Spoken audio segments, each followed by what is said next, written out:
ازواجی مسائل پیدا کر دیے جاتے ہیں اور میاں بیوی ایک دوسرے سے نفرت کرتے ہیں، ایک دوسرے کی قربت کو تنگی محسوس کرتے ہیں۔ الحمدللہ رب العالمین والصلاة والسلام علی سید الانبیاء والمرسلین، اما بعد فاعوذ باللہ من الشیطان الرجیم، بسم اللہ الرحمن الرحیم، والصلاة والسلام علیک یا رسول اللہ وَعَلَىٰ آلِكَ وَأَصْحَابِكَ یا سیدی یا حبیب اللہ۔ القادری الگیلانی چینل کے دیکھنے والے تمام خواتین و حضرات کو میری طرف سے باادب السلام علیکم ورحمۃ اللہ وبرکاتہ۔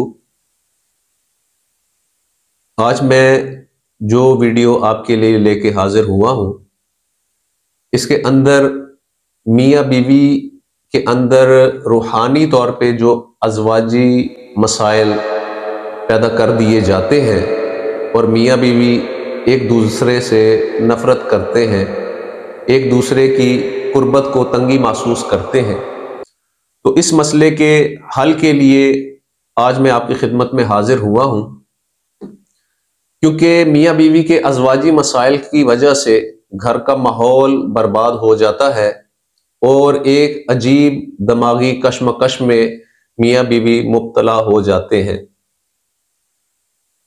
یہ جادو کی علامات میں سے ایک علامت ہے، اور اس کے حل کے لیے اللہ پاک نے ہمیں قرآن کریم جیسی عظیم نعمت عطا فرمائی ہے۔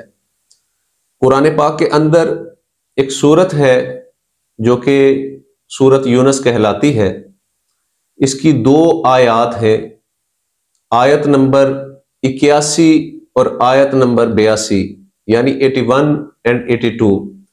اس آیت کو روزانہ بعد از نماز عشاء آپ نے 163 مرتبہ اپنے ورد میں رکھنا ہے، اور اول آخر اس کے 11 مرتبہ درود پاک پڑھنا ہے۔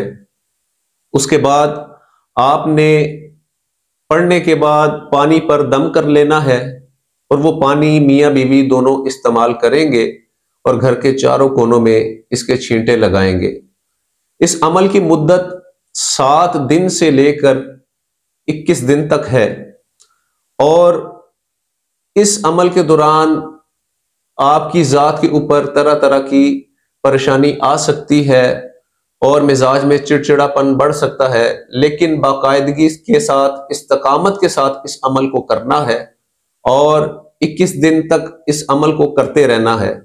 انشاءاللہ تعالی یہ عمل جڑ سے ختم ہو جائے گا۔ بعض دفعہ عمل اس قدر شدید نوعیت کا ہوتا ہے کہ عمل کٹنے کے بعد بھی دلوں کے اندر رنجشیں باقی رہ جاتی ہیں، تو اس کو ختم کرنے کے لیے اسی عمل کو 90 دن تک آپ نے کرنا ہے۔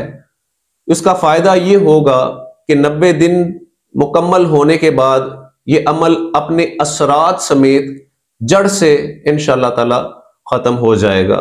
میری طرف سے تمام مسلمان بہن بھائیوں کو اس عمل کی اجازت ہے، اس عمل کو کریں اور اپنی ازواجی زندگی کو پرسکون بنائیں۔ جزاکم اللہ خیرا۔ السلام علیکم ورحمۃ اللہ وبرکاتہ۔